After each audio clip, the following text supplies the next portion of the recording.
I made $2.36 million helping business owners and personal brands go viral on the internet by asking them questions that people are too afraid to ask.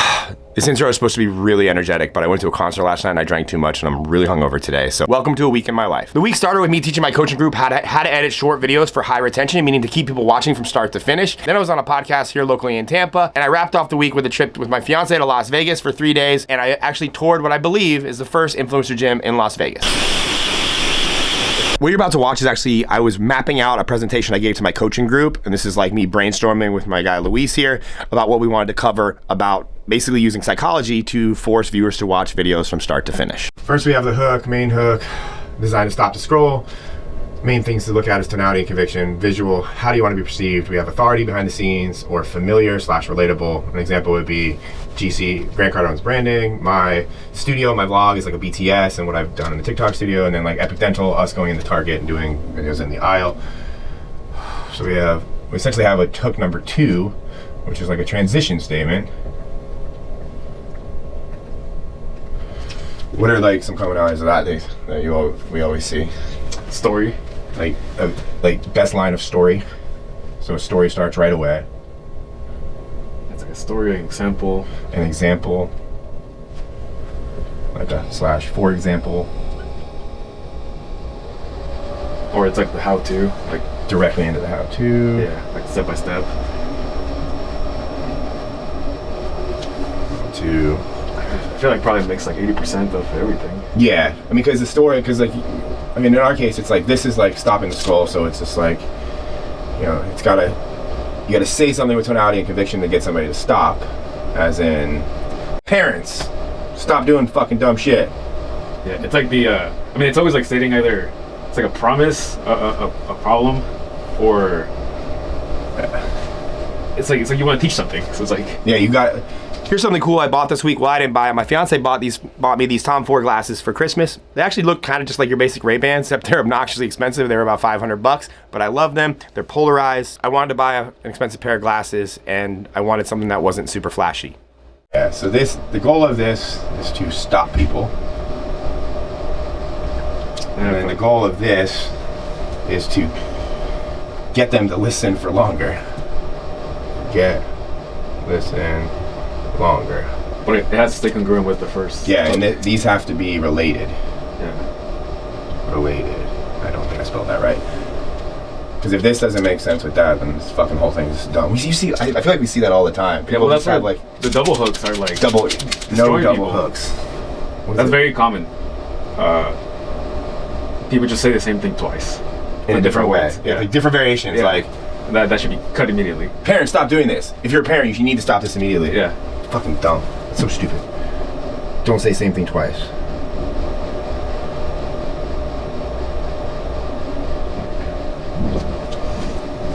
And then it's like whatever you say has to be the most extreme version of that.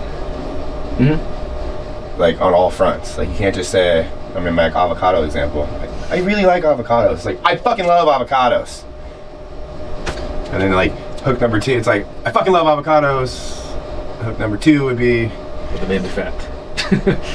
but I am so much they made me fat. And if you didn't know, they're high in saturated fat. Yeah, that's where you're like, but then I found one that actually makes you lose weight or something like that. So yeah, but no double hooks. Because double hook for the avocado would be like, I fucking love avocados. Avocados are amazing. Like I just said the same thing twice. So don't do that. Viva Las Vegas. What are you wearing? You look good. What kind of shoes are those? Nikes. Nike what? Dunks. What kind of jacket is that? Oh, it's, shoot, all saints. All right, what else are we missing? So this is the gist of hooks. Like, and now we have, once we have them, this should, what do you think, Luis? This gets them to, this is like 1 to 3 seconds. Yeah. And then this is 3 to 6. Yeah. Or this could be 1 to 2, 2 to 4. The point is, this needs to come out fucking fast as shit. The faster you can get them to hear, the more likely they're gonna keep watching. And then, editing for retention, it's just, the video has to be like no words of uncertainty.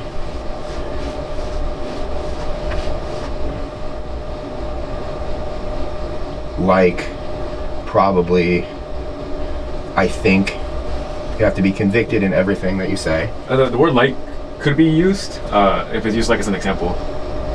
Like, oh, that's confusing. They're not gonna. But I mean, I don't like when people say like.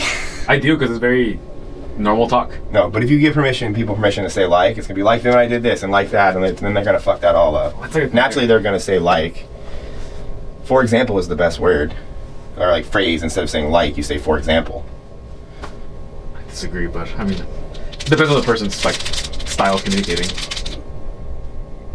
Most people's style of communicating sucks, at least. I feel like we can agree on that. People want the behind the scenes. This is how I think. I'll leave like, because like is like, I'm gonna put a question mark because I do see how in context it's super relatable to like you know when you're doing this. Yeah. But that seems so uncertain. If you just said, that's how you say it. When you're doing this, it's way more powerful. Okay. If you remove the word like.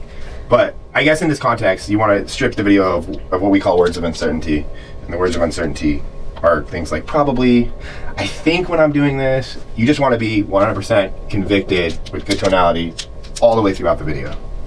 And then lastly, just it has to be as short as possible while keeping the context. Short as possible. I don't think people are fucking Sam Sulek. No. And can post long ass videos, very slowly spoken. And then in the editing aspect, this is just, you just cut out everything that doesn't need to be there, and then you reference these things, you know, to make it flow. Because you want to have, and then each video should still have one singular point per video.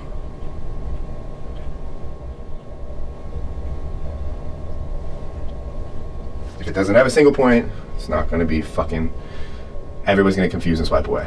One thing I really love about this gym is it's set up for influencers and creators. The lighting here is perfect. It's designed with contrast, so it's good for pictures, photos, videos, and to get new members, he incentivizes creators to post on their Instagrams and their social medias, and he gives them a discount on membership. Plus, this is limited. He's limited to like 100 people, so he can charge more. I think this is a brilliant strategy, and he's probably going to be able to, you know, franchise it, license it out, or whatever in the future. And it's just, it's so clean here. You could eat off the floor. It's incredible. You don't like call to actions? It has to have a conclusion, though. Like, yeah, it's got to be a conclusion. So it's not incomplete. Conclusion. And that doesn't mean a call to action all the time. I mean, I'm not against CTAs. I just think people overuse them, and you should have dedicated videos for this has a goal of some sort of action. Well, it's like conclusion slash like complete, especially if they're teaching. It's a complete thought. Like it's like, yeah, I would put it complete because we don't want to blue ball people. Yeah, and unless you're doing a part 2 and stuff. But no. But people don't really know how to. Nobody fucking does those right. People are dumb. In context, I say that. I don't mean people are dumb. Yes, he does. No, people just they complicate things. You have to strip things down into absolute simplicity. Hey babe, what are you drinking? This is an Aperol Spritz for breakfast. Is that your favorite drink? One of them. What's your favorite wine for all the women out there? Camus. One thing you want to make note of before you film short form videos is you need to be ultimately solving some sort of problem, and it's got to be like one singular problem. And the more entertaining you can say said problem, the better the video is going to do. You have to remember that people are not scrolling on TikTok Reels and YouTube Shorts and Facebook Reels. They're not really going there to learn. They're going there to be entertained and be mindless scrollers. But you can educate in the middle of these entertaining stories. That's where charisma, your personality, your tonality, your conviction, and all these things come into play, which is like what we just talked about.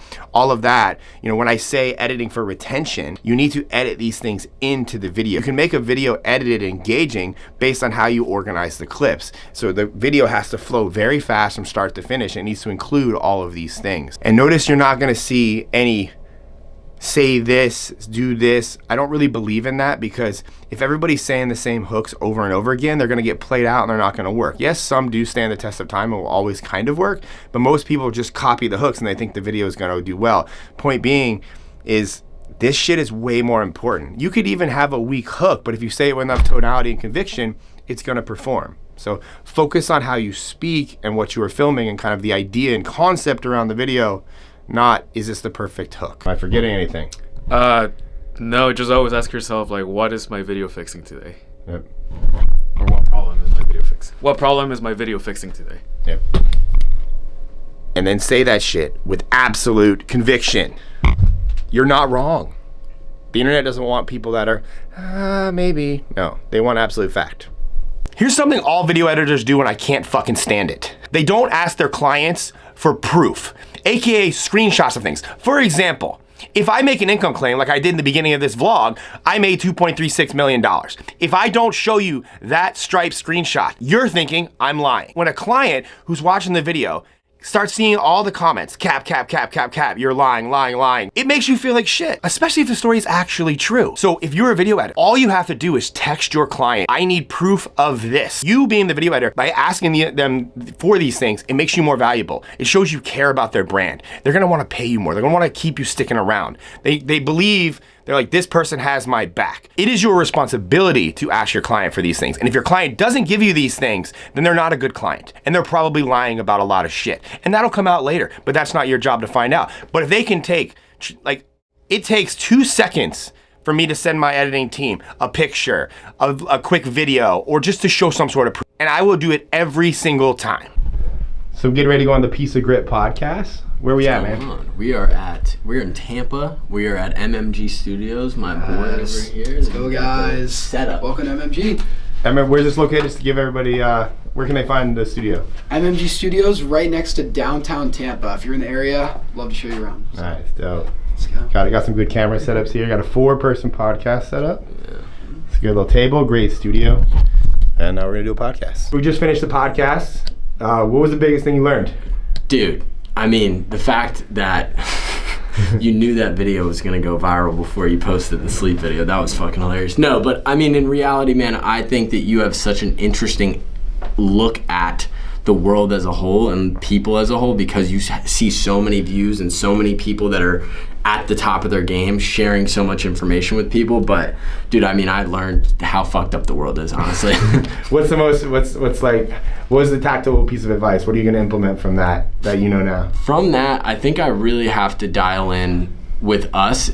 We're very specific on podcasting, and it's taking what you can create in a long, like in the sessions that Ryan does with his clients, taking that and how does that apply to podcasting, and how does that apply to, you know, noticing that our burn is super high is kind of, that feels good because it feels like we're constantly improving, and he talked about that a lot. So, I mean, in general, I think our business is gonna grow because of this podcast, and I'm super appreciative of it, man.